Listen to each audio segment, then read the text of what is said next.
हमारा हाथ में जो माइक છે કોણે બનાવ્યો? આદિવાસી. આ મોબાઈલ કોણે બનાવ્યો? આદિવાસી. આદિવાસી બનાવ્યો. આ દિવસ 9 ઓગસ્ટ વિશ્વ આદિવાસી દિવસ એની ઉજવણી એટલા માટે છે કે દેશ દુનિયામાં જેટલા પણ આદિવાસી છે એને વાત યાદ રાખવાની છે કે આ ધરતી આ દેશ એ આપણો આદિવાસીઓનો પણ છે. એ સમાજને અને કોઈ પણ સરકાર હોય દુનિયાની કોઈ પણ સરકાર એ સરકારોને યાદ કરાવવા માટેનો આજનો દિવસ છે કે આ ધરતી અમારા બાપની છે.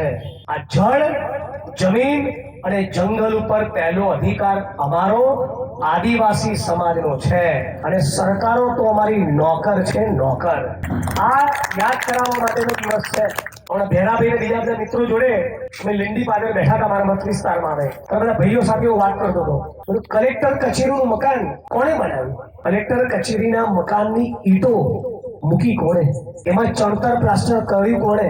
એમાં કલરનું કામ કોણે કર્યું? અને એ જે ઈંટો બની ઈંટોના ભઠ્ઠાની અંદર પણ પરસેવો પાડ્યો કોણે? કોણે?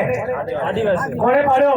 આદિવાસીઓ. ગુજરાતની વિધાનસભાના જે મકાનમાં હું બેસું છું અને જેમનો સ્નેહ સંદેશો લઈને આવ્યો છું એવા સાથી કાંતિભાઈ ખરાડી, કાંતિભાઈ અને હું જે વિધાનસભાના મકાનમાં બેસીએ છીએ એ વિધાનસભાના મકાનની ઈંટો પર કોણે બનાવી?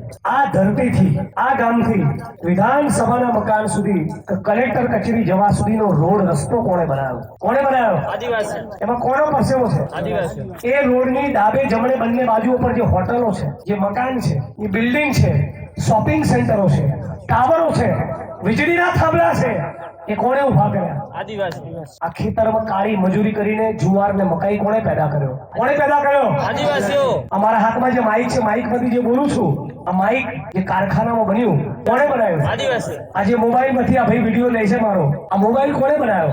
આદિવાસી. આદિવાસી બનાવ્યો. તો આ દેશ અને દુનિયામાં જેટલું પણ પેદા થાય છે એમાં આદિવાસી સમાજનો લોહી અને પરસેવો છે. પણ આપણને 2006 થી 2026 થવા આવ્યું, 20 વર્ષ થયા, પણ હજી આપણા બાપ દાદા જે જમીન ખેડતા હતા એ જંગલ જમીનની સનદ અને જંગલ જમીનના પટ્ટા 20 વર્ષમાં આ ભાજપના ચોરોએ આપ્યા નથી. અને આ ભાજપના ચોરો જે મકાનમાં બેસે કમલમમાં, એ પણ કોણે બાંધ્યું?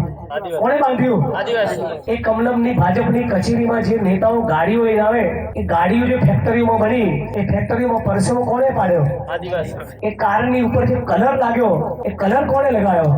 એ કમલમની ભાજપની કચેરીની અંદર જે પેવર બ્લોક નખાયા એ પેવર બ્લોક લગાડ્યા કોણે? કોણે? આદિવાસી. તો તમારા પરસેવા વગર આ દેશ અને દુનિયા ચાલે? ચાલે? આ વાત જો આપણે સમજી ગયા તો તરત એ સમજાઈ જાય આ ધારાસભ્યોનો, સંસદ સભ્યોનો, મંત્રીઓનો, આઈએસ આઈપીએસ અધિકારીઓનો, મોટા મોટા ઉદ્યોગપતિઓનો, બિલ્ડરોનો નહીં, તમારો દેશ છે. આ આપણો દેશ છે.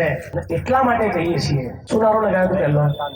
જય જોહાર કા નારા હે, ભારત દેશ હમારા. આપણે કોણ છીએ?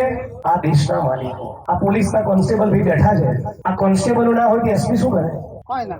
મંજીરા વગાડે. આટલા બધા તલાટી, આટલા બધા કારકુન, આટલો બધો સ્ટાફ ના હોય તો કલેક્ટર શું કરે? એ મંજીરા વગાડે. તો જે દેશનો જે માલિક છે એ કર્મચારી, કિસાન અને તમારા જેવો કામદાર, મજૂરી કરનારો, શ્રમિક, દલિત, આદિવાસી, ગરીબ માણસ છે. પણ થયું છે ઉલટું. જે આપણા નોકર છે એ હાડા બાપ થઈ ગયા. એટલે હું ઘણી વાર વિચારું કે દાહોદમાં, ગોધરામાં, પંચમહાલમાં જે કડિયા મજૂરે કે એના ભાઈએ કે એના બાપે કલેક્ટર કચેરી બનાવી હશે એમાં પાછી એને ગેટ આઉટ કે હું ઈચ્છું છું કોઈ એક એવો આદિવાસી વિડીયો પેદા થાય. હું ઈચ્છું છું કે આદિવાસી સમાજનું એક એવું સંગઠન બને કે કલેક્ટરની આંખમાં આંખ નાખીને કહે, મંત્રીની આંખમાં આંખ નાખીને કહે કે ટોપા મારા બાપે આ બિલ્ડિંગ બનાવી છે જેમાં તું બેસે છે. એ દિવસની રાહ જોઉં છું. આમ કઈ કાઢી મૂકે ફરિયાદ કરવાની આવે તો પોલીસ સ્ટેશન કાઢી મૂકે છે ને, બદતમીજીથી વાત કરે છે ને, કરે છે ને અપમાની, કારણ વગર ખરાબ ભાષા વાપરે છે ને, ઊંધી ગાળો કાઢે છે ને, તો પોલીસ સ્ટેશન કોણે બનાવ્યું? કોણે બનાવ્યું? આદિવાસી. 7/12 નો દાખલો નથી કાઢી આવતા ઘણી વાર. ક્યાં કઢાવવા જઈએ છીએ? મામલતદાર. કોણે બનાવી? પાણીની ટાંકી ગામમાં ના હોય, સંપ ના હોય, પાણી ના આવતું હોય, ખરાબ પાણી આવતું હોય તો અરજી કરીએ. ક્યાં? પાણી પુરવઠાની કચેરીમાં. કોણે બનાવી એ કચેરી? આદિવાસી. કે આદિવાસી. દાંતીવાડા ડેમમાં કોનો પરસેવો? આદિવાસી. અમારા વડગામના મુક્તેશ્વર ડેમમાં કોનો પરસેવો? તો આદિવાસીઓનો. છે જ બધું તમારું પેદા કરેલું વાપરે છે બીજા